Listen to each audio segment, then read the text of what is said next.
Jakarta terus berbenah. Di hari jadinya yang ke-489, 22 Juni lalu, pemasangan tiang panjang proyek Light Rapid Transit atau kereta ringan dilakukan. Yang dikebut antara lain fase 1 yang menghubungkan Velodrome Rawamangun, Kelapa Gading.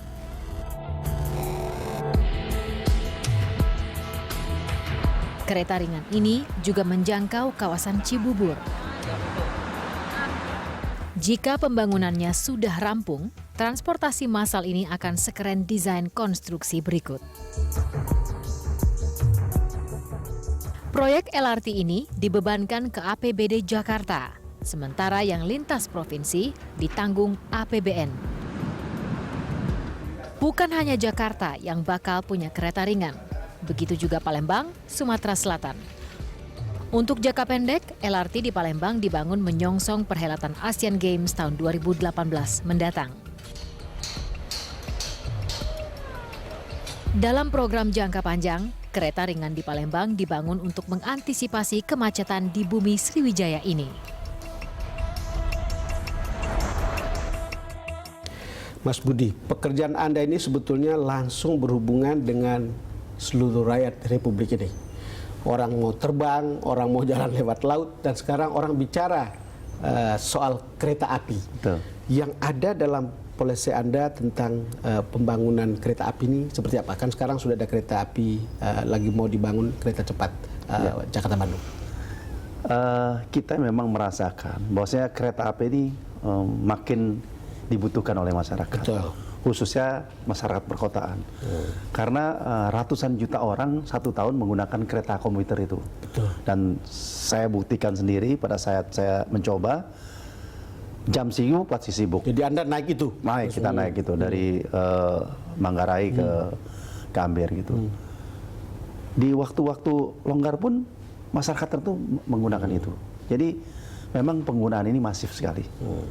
Jadi ada dua jenis kereta, kereta di perkotaan dan kereta di perkotaan dan kereta jauh. Ya, yang jauh. Gitu. Antar kota. Antar kota. Nah, kereta di perkotaan ini memang akan lengkap apabila dilengkapi dengan LRT. Dengan LRT. Sekarang sudah orang sudah mendambakan karena sudah ada mulai gambarnya beredar. Betul, betul. Jadi kereta yang sekarang cukup baik, tapi masih kurang kapasitasnya. Nah, dengan LRT ini nanti akan memberikan tambahan kapasitas. Kita memiliki beberapa rancangan kerjasama antara DKI melalui Jakpro dan BUMN melalui Adikarya. Jadi nanti paling tidak untuk tahap pertama ini ada beberapa ruas dari Bekasi menuju Cawang dan menuju Duku Atas. Yang sekarang sudah saya sering lihat tiap hari, Mas. Betul. Itu dari Halim atau dekat Cawang sini menuju ke Cibubur. Itu yang dari Cibubur, Cibubur, Cawang dan menuju itu. Betul. Nah, kita memang sedang bicara detail dengan Adikarya, proyek ini semacam apa gitu. Tapi paling tidak rencananya sudah dilakukan, sudah dimulai pembangunan. Nah, kita tinggal bicara mengenai financing. Bicara financing. Sebelum bicara financing itu, Mas, soalnya begini. Orang seperti saya dan banyak jutaan lain orang di Jakarta ingin sekali menikmati Jakarta yang lebih modern lewat angkutan massal yang bagus sebetulnya. Yang kalau belum setelah dibangun ini orang sudah melihat ada tanda-tanda bahwa itu akan dekat nih. Ini akan kejadian, tidak lagi janji-janji kosong gitu, Mas. Jadi kalau lihat ini LRT dan komuter untuk seluruh wilayah Jabodetabek, kira-kira targetnya gimana, Mas? Kita punya target itu paling lambat itu akhir 2018 sudah selesai. Akhir 2018. Betul. Jadi itu beberapa terase. Bahkan untuk yang kereta api dari Manggarai menuju ke bandara itu kita harapkan tahun depan sudah selesai. Selesai. Jadi kalau lihat ini berarti kita akan bisa melihat, karena nanti akan ada connectivity dengan Transjakarta dan angkutan-angkutan yang lain. Betul. Jadi ada titik singgung, katakanlah yang paling pusat itu adalah di Duku Atas. Duku Atas itu ada MRT, ada kereta yang melintas ke Soekarno-Hatta, ada juga Transjakarta. Itu menjadi suatu titik simpul. Ada beberapa simpul seperti itu. Dan dengan simpul satu moda dengan moda yang lain, mempermudah satu warga Jakarta ini untuk mencapai suatu titik dengan harga yang lebih murah, bukan? dengan harga yang lebih murah. Tapi saya dengar, tapi saya tidak ikuti. Mungkin Mas Budi punya gambaran. Kan itu kan waktu itu kalau tidak salah ada kesepakatan bersama antara DKI dengan Menteri Perhubungan. Jadi kesepakatannya beberapa berkaitan dengan yang di luar Jakarta itu tanggung jawab dari APBN. Tanggung jawab APBN. Nah, sedangkan yang masuk wilayah Jakarta itu tanggung jawab DKI. Nanti rolling stocknya tanggung jawab bersama antara Jakpro dengan Adikarya yang satu sesi. Tapi ada sesi lain, katakan dari Halim menuju ke Soekarno Hatta. Betul. Itu pihak yang lain untuk mengembangkan. Dan bagian-bagian tertentu DKI juga bisa ikut di situ. Tadi Mas Budi sudah bicara soal financing. Ya. Bagaimana nanti financingnya ini? Karena itu kan ada bagian yang APBN, ada yang bagian yang tidak. Investor? Significantly kalau seperti di Palembang, karena penumpangnya masih sedikit, daya belinya belum terlalu tinggi, ya memang harus APBN. Ya. Nanti sekian tahun kemudian baru kita bisa mendapatkan manfaat uang itu kembali.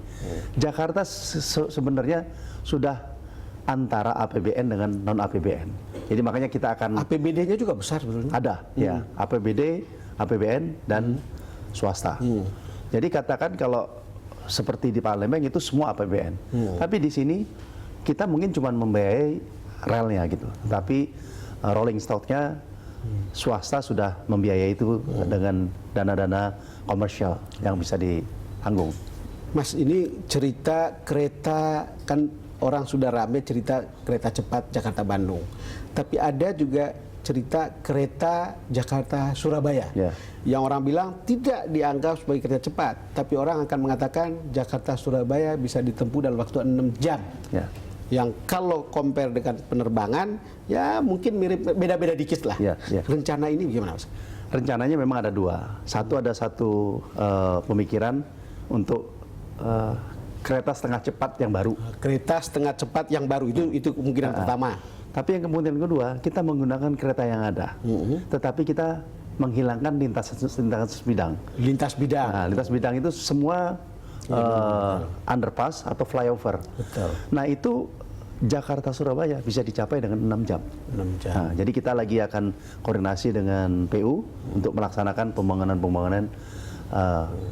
flyover atau underpass di semua lintasan di Jakarta menuju Surabaya. Sebetulnya tidak mahal-mahal banget kalau kita bikin tadi perlintasan itu menjadi flyover atau underpass, Mas. Jadi tidak seperti orang berpikir bahwa akan berat sekali gitu.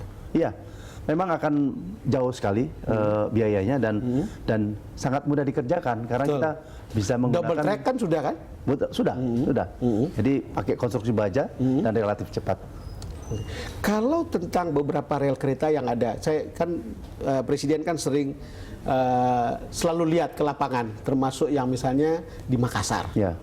Gimana kira-kira yang di beberapa tempat ini, termasuk lintas Sumatera?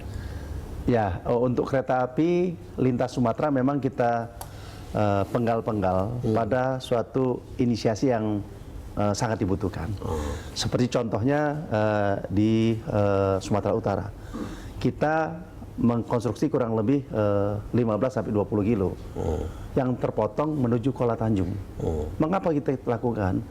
Ada suatu usaha untuk mendukung kawasan industri Semanggi yang sekarang itu menuju pelabuhan melalui ke Belawan sangat jauh. Nah, oleh karenanya kita bisa dipotong fokus di situ ya. Mengenai yang di Sulawesi juga kita akan lihat. Kita akan mungkin dahului dengan satu kereta kombinasi antara kereta penumpang dan kereta barang. Kereta penumpang dan kereta barang. Ya. Saya kira Sulawesi Selatan itu kaya, Mas. Itu daerah penghasil beras dan lain-lain. Mas, kita jeda lagi.